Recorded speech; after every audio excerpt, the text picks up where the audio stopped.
I'm Divya, Department of Computer Science. Today's topic is software applications. There are 7 types of softwares. One is system software, application software, scientific and engineering software, artificial intelligence software, embedded software, legacy software, mobile-based software, and real-world software. First one is system software. You people already know software. Okay. Now coming to system software. System software acts as an interface between ఏం చెప్తున్నాడు hardware and user applications. System software అంటే ఏంటి అంటే a collection of programs written to service other programs. ఒక collection of programs రాస్తే మనం ఏమని చెప్పుకుంటున్నాం అంటే సాఫ్ట్వేర్ అని చెప్పుకుంటున్నాము. సిస్టమ్ సాఫ్ట్వేర్ అంటే కూడా సాఫ్ట్వేరే కాబట్టి a collection of programs written to service other programs అంటే ఏంటి అంటే మన కంప్యూటర్ సిస్టమ్ వర్క్ చేయాలి అంటే నెంబర్ ఆఫ్ యాప్స్ ని మనం యూజ్ చేసుకుంటాం సిస్టంలో, అవునా కదా. ఈ సిస్టమ్ సాఫ్ట్వేర్ అనేది కనుక ఈ కంప్యూటర్లో రీనెక్ట్ అయితే కనుక రిమైనింగ్ ఏ అప్లికేషన్ సాఫ్ట్వేర్స్ ని కూడా మనం ప్రాపర్ గా యూటిలైజ్ చేసుకోలేము. అందుకే ఏమని చెప్తున్నాడు సిస్టమ్ సాఫ్ట్వేర్ ని, system software is a collection of programs written to service other programs. Next, system software is a type of software which acts as an interface between hardware and user applications. Example ఏం చెప్తున్నాడు అంటే operating system. Operating system ఎలా act చేస్తుంది అంటే computer కి user కి మధ్య interface కింద యాక్ట్ చేస్తూ ఉంటుంది. ఆపరేటింగ్ కంప్యూటర్ ఇంటర్నల్ పార్ట్స్ అన్ని కూడా ఎవరి ఆధీనంలో ఉంటాయి అంటే ఈ ఆపరేటింగ్ సిస్టమ్ యొక్క ఆధీనంలో ఉంటాయి అన్నమాట. System software is a type of computer program that is design to run a computer hardware and other programs. Computer hardware run అవ్వాలి అన్నా ఇతర ప్రోగ్రామ్స్ ఏవైనా రన్ అవ్వాలి అన్నా కానీ కంప్యూటర్లో కంపల్సరీ ఉండాల్సింది ఏంటి అంటే సిస్టమ్ సాఫ్ట్వేర్. సిస్టమ్ సాఫ్ట్వేర్ కి ఎగ్జాంపుల్ ఏం చెప్పుకున్నాం మనం, operating system is the example for system software. Next one is application software. Application software is designed for end users to perform a specific task.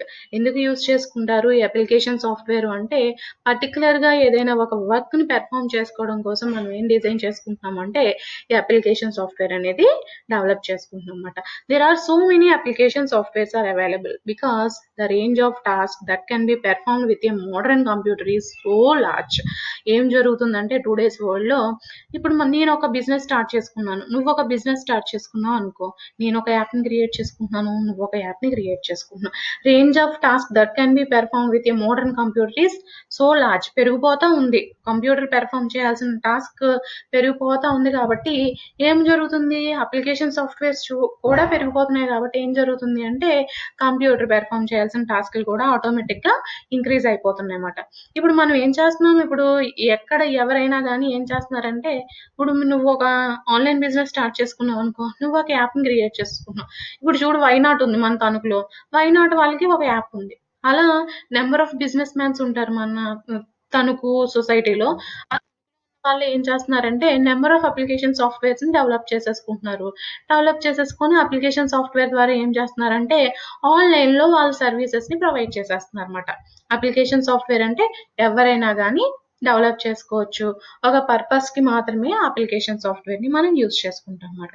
Application software may consist of single program or may consist of number of programs. Application software అనేది ఒకటే program ఉండొచ్చు. ఒకటే program అంటే notepad అనేది single program, అందరికీ తెలిసిన విషయమే.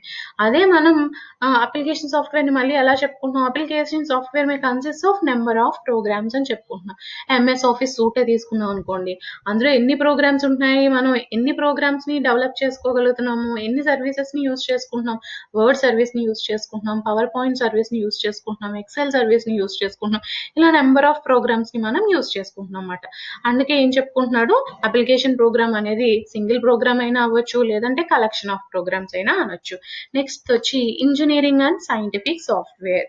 Engineering and scientific software is used to facilitate the engineering functions and task.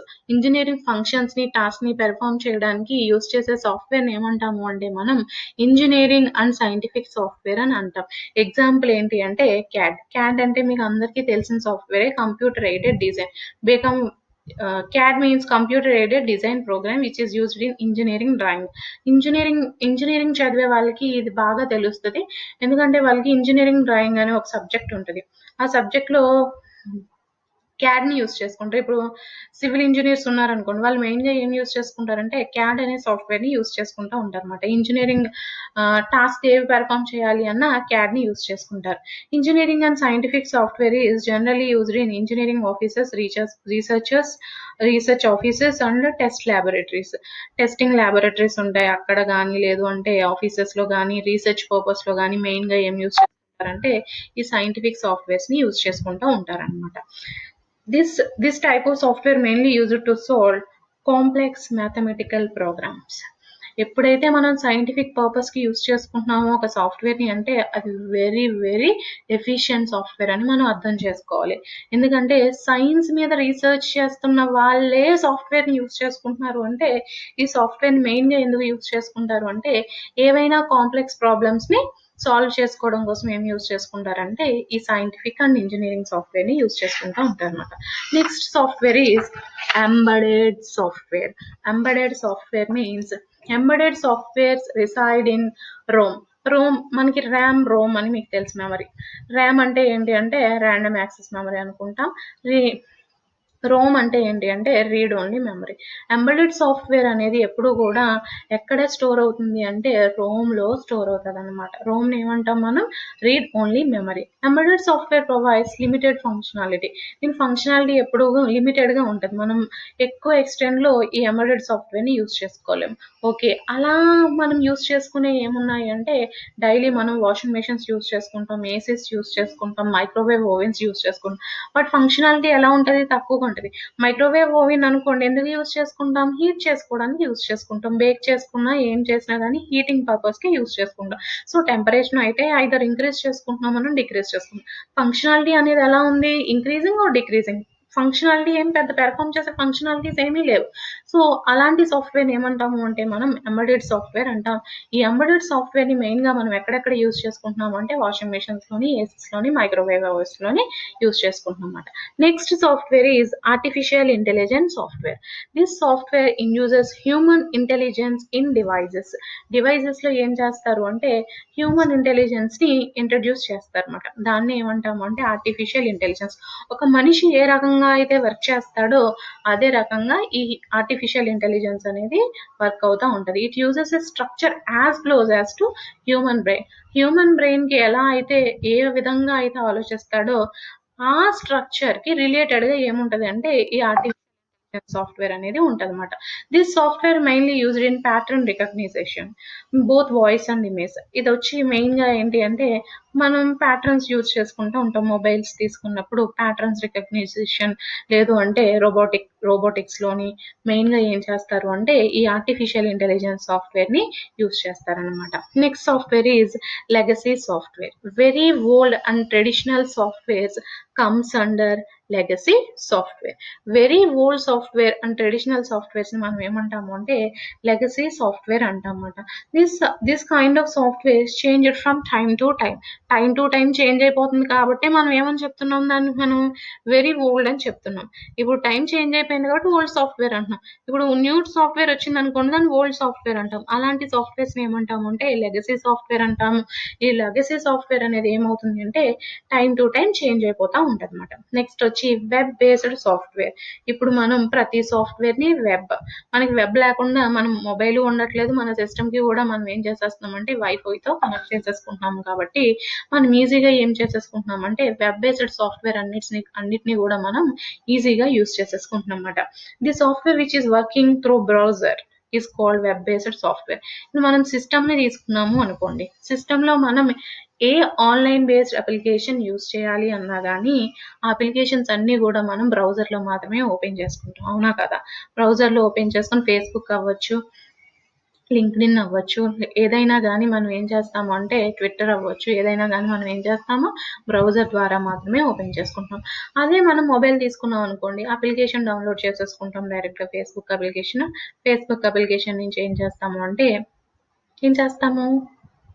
ఏం చేస్తాం, డైరెక్ట్గా యూజ్ చేసేసుకుంటాం. అలా సిస్టంలో కూడా యూజ్ చేసుకోవచ్చు.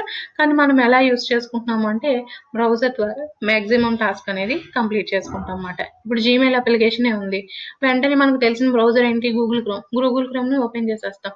జీమెయిల్ అంటాం, గూగుల్లో టైప్ చేస్తాం జీమెయిల్ అని, అంతే మనకు అక్కడ సైన్ ఇన్ అనే ఆప్షన్ కనబడుతూ ఉంటుంది. సైన్ ఇన్ అయిపోతాం. మనం ఇన్బాక్స్లో చెక్ చేసుకోవడము, లేదు అంటే ఎవరికైనా సెండ్ చేయడం, కానీ ఇవన్నీ మనకి ఎలా జరిగిపోతున్నాయి అంటే త్రూ వెబ్. ఓకేనా. మన వెబ్ ద్వారా పనిచేసే అంటే ఇంటర్నెట్ కనెక్షన్ ఉండడం ద్వారా పనిచేసే సాఫ్ట్వేర్ అన్నిటినీ కూడా మనం ఏమంటాము అంటే వెబ్ బేస్డ్ సాఫ్ట్వేర్స్ అంటాం అన్నమాట. ఫేస్బుక్ ఉండాలి అంటే కనుక మనకు కంపల్సరీ ఏముండాలి, ఫేస్బుక్ మనం యూజ్ చేసుకోవాలి అంటే ఇంటర్నెట్ ఉండాలి. వాట్సాప్ని మనం యూజ్ చేసుకోవాలి అన్నా కానీ ఇంటర్నెట్ ఉండాలి. ఇలాంటి సాఫ్ట్వేర్స్ అన్నిటిని కూడా ఏమంటాము అంటే వెబ్ బేస్డ్ సాఫ్ట్వేర్స్ అంటాం అన్నమాట.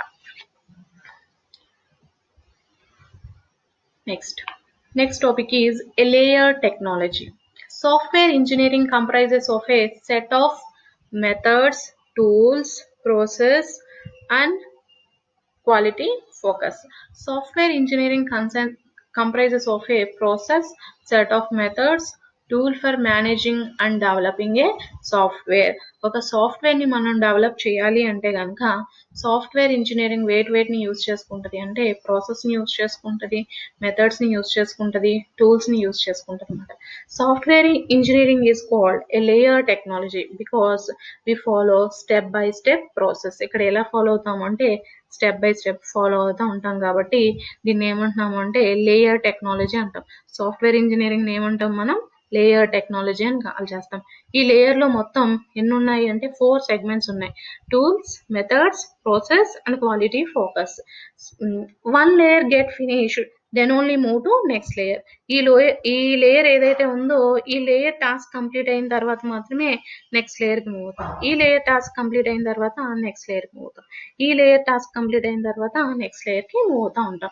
One layer get finished then only move to the next layer. Upper layer always contribute it services to the lower layer. Upper layer ఎప్పుడు కూడా దీని సర్వీసెస్ని లోయర్ లేయర్కి కాంట్రిబ్యూట్ చేస్తూ ఉంటుంది అనమాట. మెథడ్స్కి అప్పర్ లేయర్ ఏంటి, టూల్స్. ప్రాసెస్కి అప్పర్ లేయర్ ఏంటి, మెథడ్స్. క్వాలిటీ ఫోకస్కి అప్పర్ లేయర్ ఏంటి, process. ఎప్పుడు ఏం చెప్తున్నాము, upper layer always contribute it services to the lower layer. Now what is tools, what is methods, what is process and what is quality focus? Let us discuss. Tools, set of tools working together to deliver a desired functionality for the software. ఈ tools అన్నిటిని use చేయడం ద్వారా ఏం చేస్తున్నాము అంటే మనం ఏదైతే సాఫ్ట్వేర్ని డిజైన్ చేయాలనుకుంటున్నామో అలాంటి సాఫ్ట్వేర్ని డిజైన్ చేసి ప్రాపర్గా మనం డెలివర్ చేయగలుగుతాం. Software engineering tool is an automated support for the software development.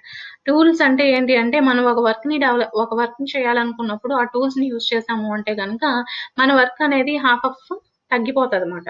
అలాంటి వాటిని ఏమంటాము అంటే మనం ఆటోమేటెడ్ సపోర్ట్ అంటాం. మనం ఏమి చేయం, మనుషులు ఏమీ చేయరు, సిస్టమే చేసేస్తుంది అనమాట డెవలపర్కి. సో అలాంటి సాఫ్ట్వేర్స్ ఏమున్నాయి మనకి అంటే క్యాడ్. అలాంటి టూల్స్ యూజ్ చేయడం ద్వారా ఏం జరుగుతుందంటే డెవలపర్ మీద బర్డెన్ అనేది తగ్గుతుంది అనమాట.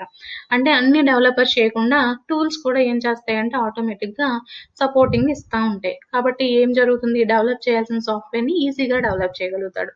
Next methods. It provides technical way to implement the software. ఒక సాఫ్ట్వేర్ని టెక్నికల్ వేగా ఎలా ఇంప్లిమెంట్ చేయాలి అనేది మనం ఎవరిని యూజ్ చేసుకోవాలి అంటే ఎవరిని యూజ్ చేసుకోవాలంటే మెథడ్స్ని మనం కంపల్సరీగా యూజ్ చేసుకోవాలి. ప్రతి మెథడ్ ఏం చేస్తుంది అంటే ఒక టాస్క్ అనేది పెర్ఫామ్ చేస్తుంది. ఈ టాస్క్ని చేయడం ద్వారా మాత్రమే మనం ఏం చేయగలుగుతాము అంటే ఒక సాఫ్ట్వేర్ని డెవలప్ చేయగలుగుతాం అన్నమాట.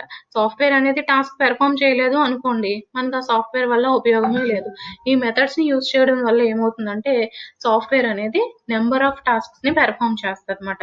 అది కమ్యూనికేషన్ అవ్వచ్చు, రిక్వైర్మెంట్ అనాలిసిస్ అవ్వచ్చు, డిజైనింగ్ అనొచ్చు, కన్స్ట్రక్షన్ అవ్వచ్చు, టెస్టింగ్ అనొచ్చు, సపోర్ట్ అవ్వచ్చు. ఈ ఇంజనీరింగ్లో ఈ మెథడ్స్ అన్నిటిని ప్రాపర్గా పెర్ఫామ్ చేయడం వల్ల ఏమవుతుంది అంటే ఒక సాఫ్ట్వేర్ని మనం ఎలాగా ప్రాపర్గా డిజైన్ చేయగలుగుతున్నాం. సాఫ్ట్వేర్ ఇంజనీరింగ్లో మెథడ్స్ అంటే ఏమొస్తాయి, కలెక్షన్ ఆఫ్ టాస్క్స్. ఫస్ట్ మనం ఏం చేస్తాం, ఎండ్ యూజర్ నుంచి కమ్యూనికేట్ అవుతాం ద్వారా రిక్వైర్మెంట్ని గ్యాదర్ చేసుకున్న తర్వాత డిజైన్ చేసిన తర్వాత కన్స్ట్రక్ట్ చేసిన తర్వాత టెస్టింగ్ చేసిన తర్వాత ఏం చేస్తాము అంటే మార్కెట్లోకి ప్రోడక్ట్ని రిలీజ్ చేసేస్తాం అన్నమాట. దాన్ని ఏమంటాం అంటే డెలివరీ అంటాం. ఇందులో ఉన్న టూల్స్ని యూజ్ చేసుకొని ఈ మెథడ్స్ని ఫాలో అయ్యి మనం నెక్స్ట్ దేనికి మూవ్ అవుతాము, ప్రాసెస్ కి మూవ్ అవుతాం అన్నమాట. It is the basic layer and foundation layer వద్ద సాఫ్ట్వేర్ ఇంజనీరింగ్. సాఫ్ట్వేర్ ఇంజనీరింగ్ ఏం చెప్తున్నాడు, సాఫ్ట్వేర్ ని డెవలప్ చేయడం ఎలాగనేది చెప్తున్నాడు. సాఫ్ట్వేర్ లో మెయిన్ ప్రాసెస్ అనేది ఎక్కడ జరుగుతుంది అంటే ఈ థర్డ్ లేయర్ లో జరుగుతుంది అనమాట. It is the base layer or foundation layer for the software engineering.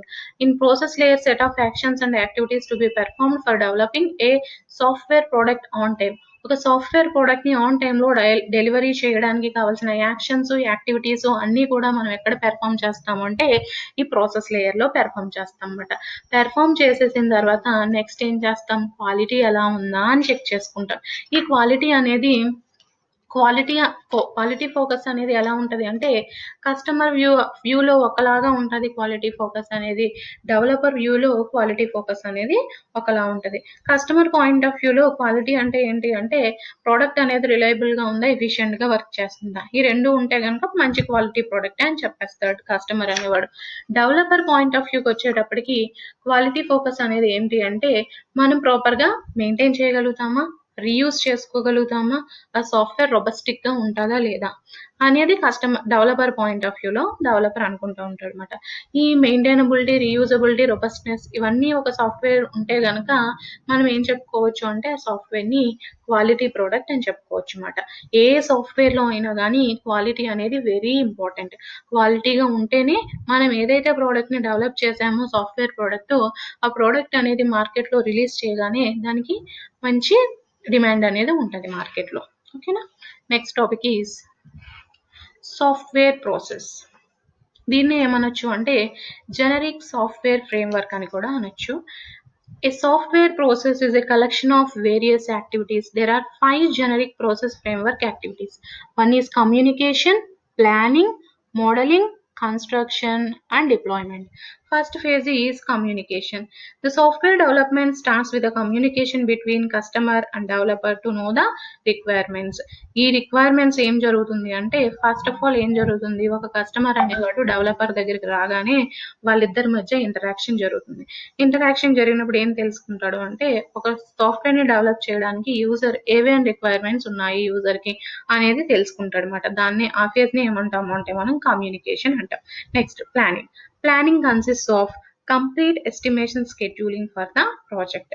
అంటే ఒక ప్రాజెక్ట్ కి ఏం సాఫ్ట్వేర్ యూజ్ చేసుకోవాలి, ఏం హార్డ్వేర్ యూజ్ చేసుకోవాలి, లేదు అంటే ఆ ప్రాజెక్ట్ కి ఎంత కాస్ట్ అవుతుంది, బడ్జెట్ ఎంత అవుతుంది, ఎంతమంది సాఫ్ట్వేర్ ఇంజనీర్స్ కావాలి ఆ ప్రాజెక్ట్ డెవలప్ చేయడానికి, ఇవన్నీ కూడా సెకండ్ ఫేజ్ లో వస్తాయి అన్నమాట మనకి. Next phase is modelling. Modelling consist of complete requirement analysis and the design of the project like algorithm and flow chart. Modelling లో ఏముంటాయి అంటే ఇప్పుడు మనం కమ్యూనికేషన్ తీసుకున్నాం, కమ్యూనికేట్ చేసాము, మనకి రిక్వైర్మెంట్స్ అంటే ఏంటో తెలిసినాయి, ప్లాన్ చేసుకున్నాం, సో సాఫ్ట్వేర్ యూజ్ చేసుకోవాలి, సో హార్డ్వేర్ యూజ్ చేసుకోవాలి అని. సో దాని ప్రకారం ఏం చేస్తామంటే డిజైనింగ్ ఫేజ్ అనేది డ్రా చేసుకుంటాం. మనం జనరల్ గా ప్రోగ్రామ్ కి ఏం చేస్తాం, అల్గోరిథం, ఫ్లో చార్ట్స్ ఎలా అయితే రాసుకొని మనం ఈజీగా ప్రోగ్రామ్ ని ఎలా అయితే డెవలప్ చేయాలనుకుంటామో అలాగే వాడు కోడ్ ఇంప్లిమెంటేషన్ ఈజీ చేసుకోవడానికి ఏం చేస్తాడంటే డిజైనింగ్ ఫేజ్ చేసుకుంటాడు అనమాట. డిజైనింగ్ ఫేజ్ తర్వాత వచ్చే ఫేజ్ ఏంటి అంటే కన్స్ట్రక్షన్. ఈ కన్స్ట్రక్షన్ ఫేజ్ లో ఏం జరుగుతుందంటే construction consist of code generation and testing part. ఇక్కడ ఏం జరుగుతుందంటే ఈ డిజైన్ ఏదైతే చేసుకున్నామో ఈ డిజైన్ కి తగ్గట్టుగా ఇక్కడ ఏం చేస్తామంటే కోడింగ్ అనేది ఇంప్లిమెంట్ చేస్తారు. సో ప్రోగ్రామింగ్ లాంగ్వేజ్ ని యూజ్ చేసుకొని ఇక్కడ ఏం చేస్తారు, కోడ్ ని ఇంప్లిమెంట్ చేసుకుంటారు. ఆ కోడ్ ని ఏం చేస్తారు, టెస్ట్ చేస్తారు. అందులో ఏమైనా బగ్స్ ఉన్నాయా లేదా ఏంటి అనేది ఫైండ్ అవుట్ చేసుకోవడం కోసం ఏం చేస్తారు, ఇక్కడ టెస్టింగ్ అనేది పర్ఫామ్ చేస్తారు. ఏ బగ్స్ లేకుండా సక్సెస్ఫుల్ గా అయినట్టయితే కనుక దాన్ని ఏం చేస్తారంటే డిప్లాయ్ చేసేస్తారు. డిప్లాయ్ చేయడం అంటే ఏంటి అంటే మార్కెట్ లోకి రిలీజ్ చేసేస్తారంట. Deployment step consist of delivering the product to the customer and taking feedback from the others. ఇక్కడ ఏం చేస్తాడంటే డిప్లాయ్మెంట్ ఫేజ్ అంటే ఇన్ని ఫేజెస్ లో ఏం చేస్తాడు, యూజర్ నుంచి రిక్వైర్మెంట్స్ ఏంటో కలెక్ట్ చేసుకున్నాడు, ప్లాన్ చేసుకున్నాడు, డిజైన్ చేసుకున్నాడు, కోడ్ ఇంప్లిమెంట్ చేసేసాడు, మార్కెట్ లోకి రిలీజ్ చేశాడు. అంటే ఎండ్ యూజర్ కి అప్పచెప్పేశాడు వాడి ప్రోడక్ట్ వాడికి. అప్పచెప్పేసిన తర్వాత వాడి నుంచి ఫీడ్బ్యాక్ అనేది కలెక్ట్ చేసుకుంటాడు అనమాట. ఈ ఫేజ్ ని మనం ఏమంటాము అంటే డిప్లాయ్మెంట్ ఫేజ్ అంటాం. నెక్స్ట్ టాపిక్ ఈ software development life cycle. This is the most important question.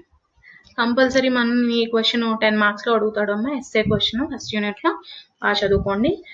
Software development life cycle. Software development life cycle is a process used by the software industry to design, develop and test high quality software.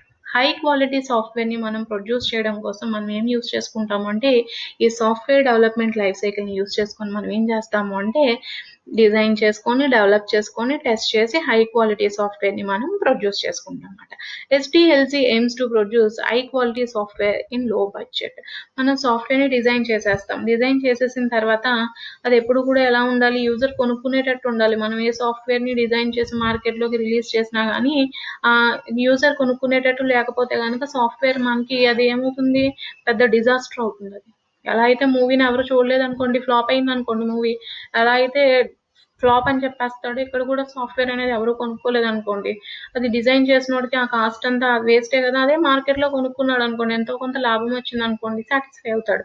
అందుకే ఏమంటున్నాడు అంటే SDLC AIIMS to produce high quality softwares in లో budget.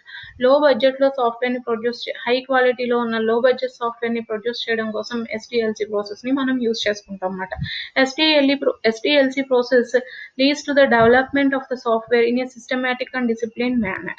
ఎలా పడితే అలా మనం software create చేసేయం. ఈ SDLC ఫేజ్లో, ఈ ఎస్డిఎల్సి ప్రాసెస్లో ఉన్న నెంబర్ ఆఫ్ స్టెప్స్ని యూజ్ చేసుకొని మనం ఏం చేస్తాం అంటే ఒక సిస్టమాటిక్ వేలో ఏం చేస్తాము, సాఫ్ట్వేర్ని డిజైన్ చేసుకుంటాం. ఒక సిస్టమాటిక్ వేలో ఎప్పుడైతే మనం ఒక సాఫ్ట్వేర్ని డిజైన్ చేస్తున్నామో కన్ఫ్యూజన్ అనేది ఉండదు. ఎందుకంటే ఒక స్టెప్ తర్వాత ఒకటి, ఒక స్టెప్ తర్వాత ఒకటి పెర్ఫామ్ చేసుకుంటున్నాం కాబట్టి ఒకటి కంప్లీట్ అయిపోద్ది, నెక్స్ట్ ఇంకొకటి కంప్లీట్ అయిపోద్ది, నెక్స్ట్కి మూవ్ అవుతూ ఉంటాం కాబట్టి ఇక్కడ మనకి కన్ఫ్యూజన్ అనేది ఉండదన్నమాట. SDLC is also called a software development process. ఈ ఎస్డిఎల్సిని మనం ఏమంటాము అంటే సాఫ్ట్వేర్ డెవలప్మెంట్ ప్రాసెస్ అంటాం. What are the phases in SDLC? There are 6 phases in software development life cycle. One is requirement gathering and analysis, second one is designing, third one is implementation, fourth one is testing, and fifth one is deployment, and sixth one is maintenance.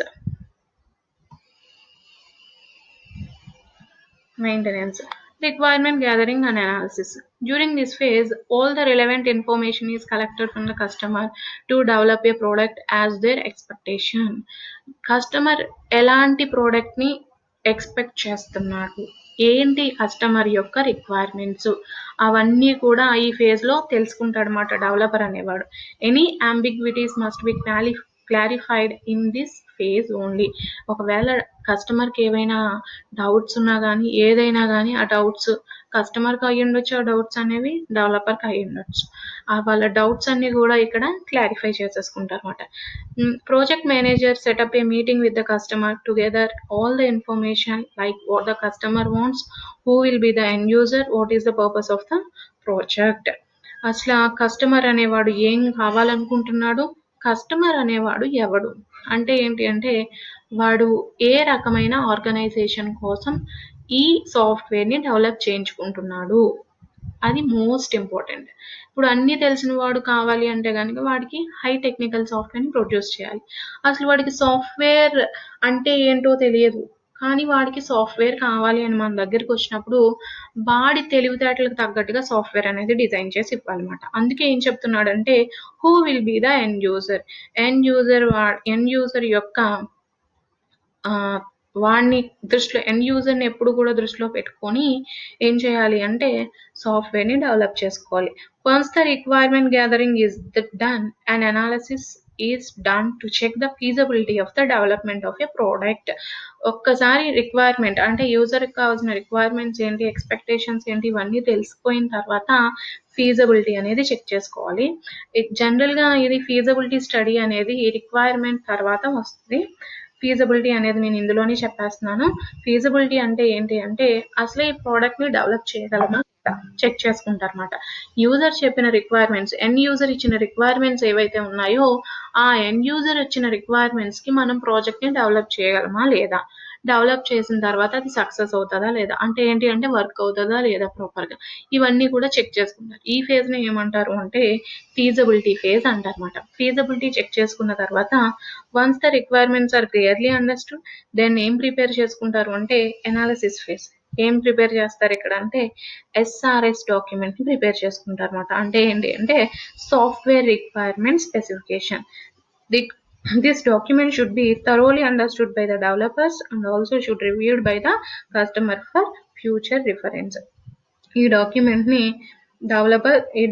ఏం చేస్తారంటే developers అనేవాళ్ళు develop చేసి ఏం చేస్తాడు అంటే కస్టమర్ని రివ్యూకి పిలుస్తాడు అనమాట. రివ్యూకి పిలిచి అంతా చెప్తాడు, ఫ్యూచర్లో ఇలా ఉంటుంది అని చెప్పి ఈ SRS document so and so సాఫ్ట్వేర్ని యూజ్ చేసుకుంటున్నాను, సో అండ్ సో హార్డ్వేర్ని యూజ్ చేసుకుంటున్నాను, ఎంత బడ్జెట్ అవుతుంది, ఎంతమంది టెక్నికల్ ఇంజనీర్స్ని యూజ్ చేసుకుంటున్నాను, ఎంత బడ్జెట్ అవుతుంది అని అన్నీ కూడా ఈ ఎస్ఆర్ఎస్ డాక్యుమెంట్లో డాక్యుమెంటేషన్ అనేది ఇస్తారన్నమాట. ఎవరికి ఇస్తారు అంటే రివ్యూ ఇస్తారు, ఎవరికి, కస్టమర్ అనేవాడికి ఇస్తారు. నెక్స్ట్ ఫేజ్ వచ్చి డిజైన్ ఫేజ్. డిజైన్ ఫేజ్లో ఏం జరుగుతుంది, యాజ్ యూజువల్ డిజైనింగ్ అంటే ఏం జరుగుతుందంటే పైన ఉన్న రిక్వైర్మెంట్స్ని బేస్ చేసుకుని ఏం చేస్తారు అంటే ఆల్రెడీ ఏం చేసేసుకున్నారు, ఎస్ఆర్ఎస్ ప్లాన్ చేసేసుకున్నారు, ఎంతమంది ఉండాలి, ఏ టెక్నాలజీ యూజ్ చేసుకోవాలి, ఎంతమంది సాఫ్ట్వేర్ ఇంజనీర్స్ ఉండాలి, అన్ని ప్లాన్ చేసుకున్నారు. కాబట్టి ఇప్పుడు ఏం చేస్తారంటే డిజైన్ చేసుకుంటారు అనమాట. బిఫోర్ కోడింగ్ ఏం చేస్తారు అంటే వీళ్ళు డిజైనింగ్ అనేది స్టార్ట్ చేసుకుంటారు.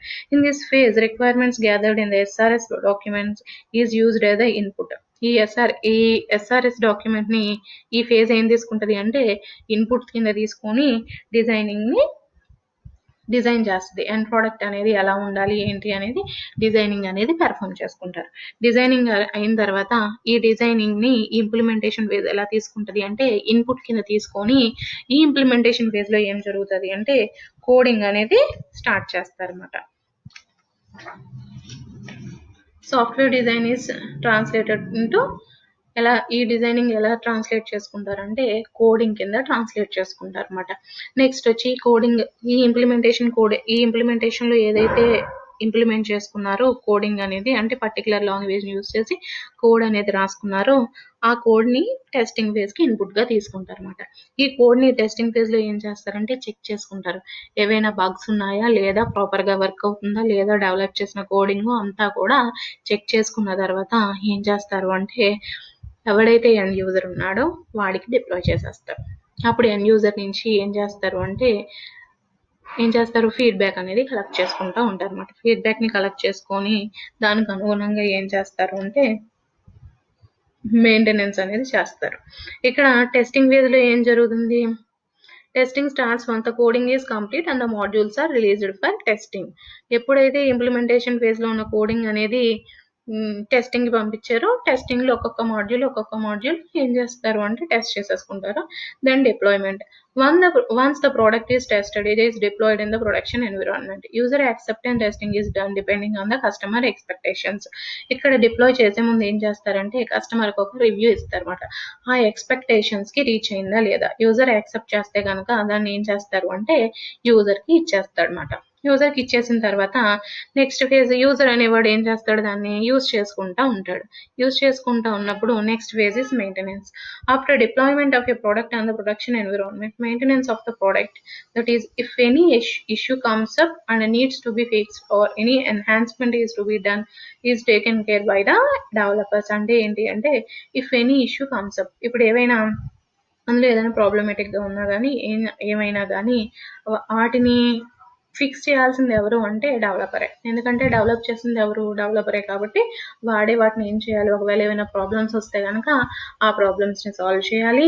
నెక్స్ట్ ఇంకా ఏదైనా ఎన్హాన్స్మెంట్ కావాలి అంటే కనుక ఆ ఎన్హాన్స్మెంట్ కూడా ఎవరు చేయాలి అంటే కనుక ఎవరైతే ఈ పర్టికులర్ సాఫ్ట్వేర్ ని డెవలప్ చేశారో వాళ్ళు మాత్రమే చేయాలి. ఇది ఎస్డిఎల్సి ఫేజ్. ఈ ఎస్డిఎల్సి ఫేజ్ ని యూజ్ చేసుకొని ఏం చేస్తారు అంటే సాఫ్ట్వేర్ ని డెవలప్ చేసుకుంటారు. Thank you. Have a nice day.